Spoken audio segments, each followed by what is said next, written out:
and extract all this crap, okay, and get it all for ourselves. We live behind a military barricade, so it's not your neighbors that are dying, it's poor brown people in other parts of the world. They will breathe a sigh of relief the moment this is over, because they're being killed so that we can get this stuff. And I want to stop that process. And along with that, I mean, I want to see more songbirds. I want to see more fish.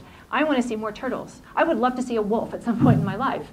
I would love to see bison. I mean, this is what we say when he says a place to call home. Those are my kin. I mean, that's not like, you know, some vision that's just sort of, this is my kin, this is my blood and bones. I want to defend those people.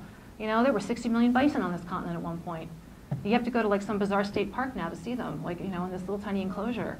Like, so I don't know, I mean, to me, this is the only thing that resonates. This is my heart, this is my soul. I don't understand what, I want to stop the destruction.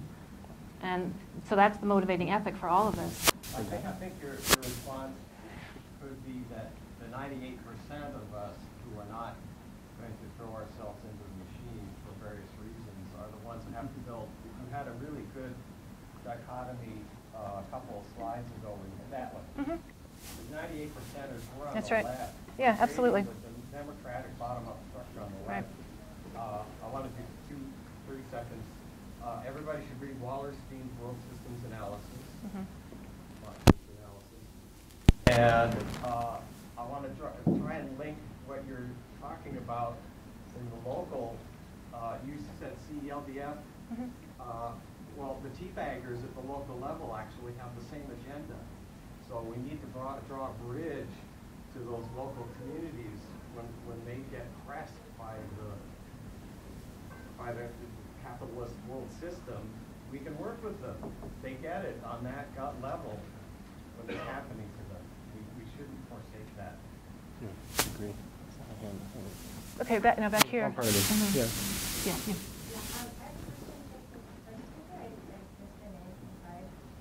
So my question is sort of about Marx and capitalism, and I think most people in this room would probably agree with the fact that environmental degradation can't get away from it, and can't get away from capitalism.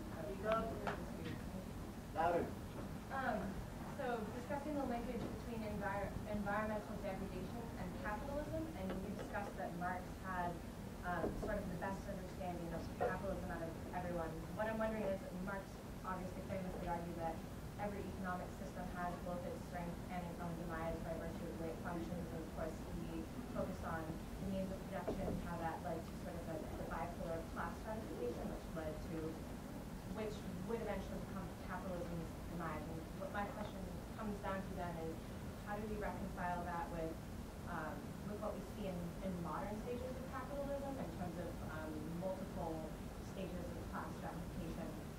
Where does change come from, I guess? That's a good question. I'm going to answer this in a separate way.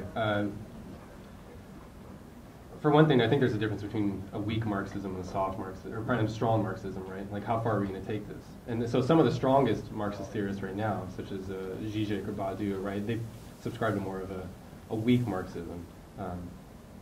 And also, you know, Marx's analysis of, okay, so what he says, primitive cultures, right? And that was it's pretty bad. And it's, in some ways it wasn't his fault, because before anthropology had, you know, come around, we had a better understanding of these cultures. I'm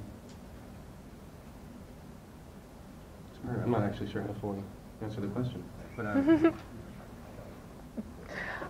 not a big Marxist, so to me it's just wherever there's oppression, there's going to be resistance. So, you know, even if it's from these horrible, huge global systems, and it's gone global at this point. I mean, it's everywhere, but there's always resistance. And so, you know, just the question is, fine, how do you support it? How do you make it happen? You know, how do you break through the accommodation, the denial of consent, and go ahead and, you know, plan for those confrontations with power? So I don't know that I can answer your question any better than that, not really being a Marxist at all. So, yeah, let's take another one. How about there in the green?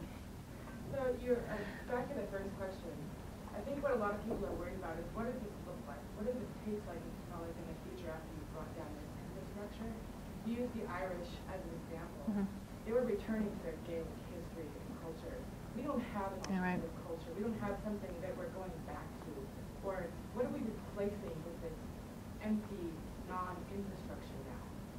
All of us in this room, maybe very few, know what it's like to not have oranges all year round. You know what I mean? Like, we are even the best of us in here have everything we want whenever we want. Right. And you're proposing taking that away. And that's frightening. And so I think what the question is what motive do we have for our human carnal needs as right now that we only know how to experience? Why should we do this? We're all going to die. We're all going to die anyway. I agree, but how are you going to have popular support? Yes, I know. We have everything we're told we want. Exactly. Not everything we want. Okay. The rest of the world, yes, we're going to be Sure, that sounds good. all of us in this room are going to in our here and now, this is what the people believe. Well, this is why the struggle here, it's different. This is why the situation that we're in right now is different, I think, than any other movement that's ever existed. Because in the past, you could always count on the local population at least understanding that the invaders sucked. And right now, people have been so fully metabolized into this that they identify with it. So we're up against something that no one's ever been up against before, which is going to make it really hard. And frankly, it's one of the reasons that I don't see a lot of hope in places like the United States. I see a lot more hope in places like Nigeria, where they know who the enemy is. And one of the stories that I love was from the Irish resistance. Again, this young guy's 14, 15. He's walking with his dad on the street, and they get attacked by the British soldiers, and they start beating the crap out of his father. So of course he intervenes, but he ends up getting shot in the process. And it's his neighborhood, so he knows where to hide. He crawls up into an alley, and he's bleeding out. And then he's lucky because it's 3 o'clock, so all the men start coming home from the factory. And the line that I love, that just was imprinted in my brain, it said, they knew what a bullet wound was, and they knew what to do. So they saw this young kid lying there bleeding to death. They knew what had happened. They didn't have to ask him. But they knew where to take him, what the safe house was, what doctor they could trust. They weren't part of the struggle. But they supported it because they knew that the British sucked. We're never going to be in that position. We are always going to be in this position of being in a hostel. And the more success we have, the more they're going to hate us. And we just have to accept that and do it anyway. Because what's at stake is everything. Is every single thing you love is about to die. Okay, I mean, we don't feel that emergency yet, but it's coming. So, well, it looks like people are breaking up. So if you want to stay and talk, that would be great. But that's the end. Thanks for coming.